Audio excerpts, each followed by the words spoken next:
காமராஜர் குறித்து அவதூறு கருத்துக்களை பரப்பிய திமுக எம்பி திருச்சி சிவாவை கண்டித்து திருச்சியில் காங்கிரஸ் தொண்டர்கள் அவரது வீட்டை முற்றுகையிட முயற்சித்ததால் பரபரப்பு ஏற்பட்டது.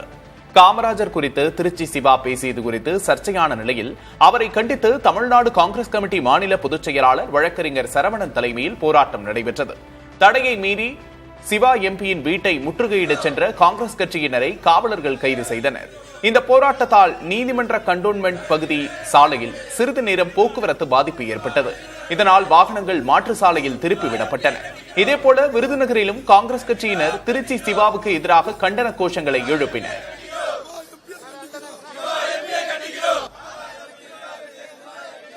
இதற்கு யார் காரணம் என்பது, பின்புலம் என்பது கண்டறியப்பட வேண்டும். இவர் மீது உரிய நடவடிக்கை எடுக்க வேண்டும். கர்மவீரர் காமராஜரை அவதூறாக பேசியதற்கு முதல் தமிழக முதல்வர் இவரது பதவியை மாநில துணை பொதுச் செயலாளர் பதவியிலிருந்து நீக்க வேண்டும். அப்பொழுதுதான் இதை நாங்கள் உண்மை என்று நம்புவோம். ஏனென்றால் திருச்சி சிவாவுக்கு அவ்வளவு துணிச்சல் வராது. கர்மவீரர் காமராஜர் பற்றி அவதூறு கருத்துக்களை பேசிய திருச்சி சிவா பகிரங்க மன்னிப்பு கேட்க வேண்டும் என்று காங்கிரஸ் எம்எல்ஏ ராஜேஷ்குமார் வலியுறுத்தியுள்ளார். காமராஜர் குறித்து பேசுவதற்கு முன்பு முதலில் திருச்சி சிவா தன்னை சுய பரிசோதனை செய்து கொள்ள வேண்டும் என்று அறிவுறுத்தியுள்ளார்.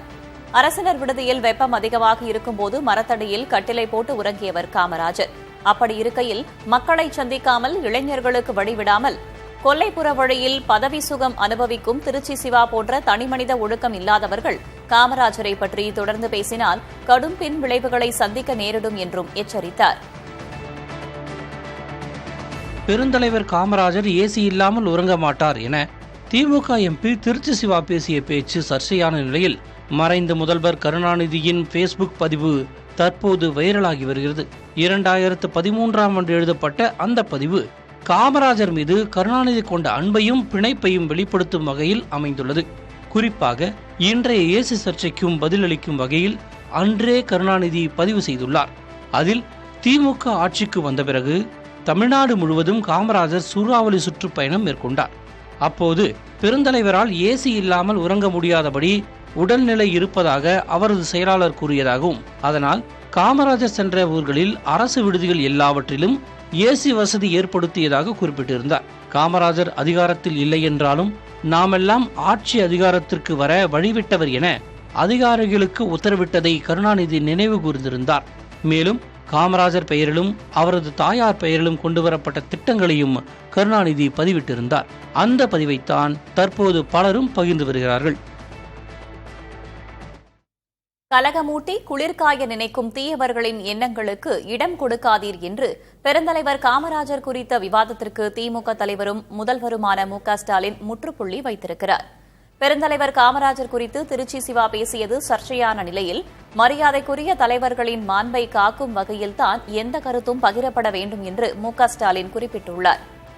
காமராஜரை பச்சை தமிழர் என்று போற்றியவர் தந்தை பெரியார் என்று தனது சமூக வலைதள பக்கத்தில் முதலமைச்சர் பதிவிட்டுள்ளார். குடியாத்தம் இடைத்தேர்தலில் பெருந்தலைவருக்கு எதிராக வேட்பாளரை நிறுத்த வேண்டாம் என்று முடிவெடுத்தவர் பேரறிஞர் அண்ணா என்பதையும் அவர் நினைவு கூர்ந்துள்ளார். காமராஜர் மறைந்தபோது அவருக்கு மகன் போல நின்று இறுதி மரியாதைக்கான ஏற்பாடுகளை செய்து நினைவகம் அமைத்தவர் கருணாநிதி என்றும் அவர் பதிவிட்டுள்ளார். காமராஜர் பிறந்த நாளை கல்வி வளர்ச்சி நாளாக அறிவித்ததை சுட்டிக்காட்டியுள்ள திமுக தலைவர் ஸ்டாலின் தனது திருமணத்திற்கு பெருந்தலைவர் வந்ததை வாழ்நாளில் கிடைத்ததற்கரிய பெரும்பேறு என்று குறிப்பிட்டிருக்கிறார். இத்தனை சிறப்புமிக்க பெருந்தலைவர் பெருந்தமிழர் குறித்து பொதுவெளியில் சர்ச்சைக்குரிய விவாதங்கள் நடப்பது சரியல்ல. சமூக நீதியையும் மதச்சார்பற்ற நல்லிணக்கத்தையும் உருவாக்க வாழ்நாளெல்லாம் உழைத்த பெருந்தலைவரின் கனவுகளை நிறைவேற்ற அனைவரும் ஒன்று சேர்ந்து உழைப்போம், வீண் விவாதங்களை தவிர்ப்போம் என்று முதல்வர் தெரிவித்துள்ளார். காமராஜர் வீழ்த்தப்பட்டதற்கு திமுகவே காரணம் என குற்றம் சாட்டிய பாஜக முன்னாள் மாநில தலைவர் அண்ணாமலை திமுக கூட்டணியிலிருந்து காங்கிரஸ் வெளியேற தயாரா என்று சவால் விடுத்துள்ளார். காமராஜர் ஐயாவுடைய சகாப்தத்தை, ஒரு அற்புதமான ஆட்சியாளரை வீழ்த்தியதற்கு திராவிட முன்னேற்ற கழகம் மட்டும்தான் முக்கியமான பொறுப்பு, முதன்மை பொறுப்பு. 1967 தேர்தலில் எவ்வளவு பொய்களை சொல்லி கருமவீரர் ஐயாவை வீழ்த்தினாங்க.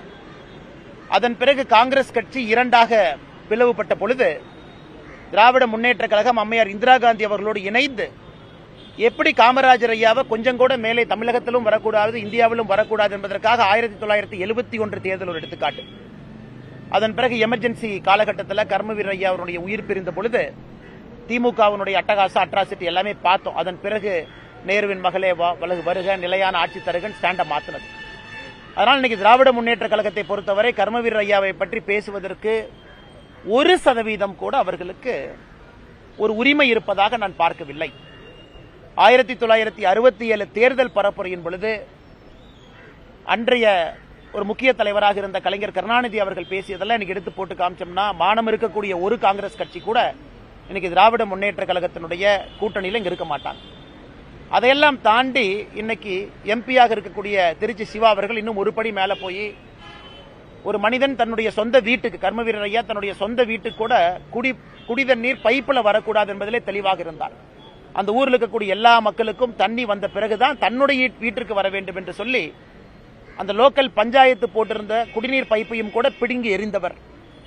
கடைசி காலம் வரை எந்த ஒரு சொத்தையும் சேர்க்காதவர், திருமணமாகாதவர், எளிமையான ஒரு மனிதர், மக்களுக்காக தன்னுடைய வாழ்க்கையை முழுமையாக அர்ப்பணித்தவர். அதெல்லாம் தாண்டி ஒரு சிட்டிங் சீஃப் மினிஸ்டர் கட்சி வேலைக்கு செல்ல வேண்டும் என்பதற்காக தன்னுடைய பதவியெல்லாம் தூக்கி எறிந்துவிட்டு காங்கிரஸ் கட்சியினுடைய அடிப்படை வேலைக்கு சென்றார்.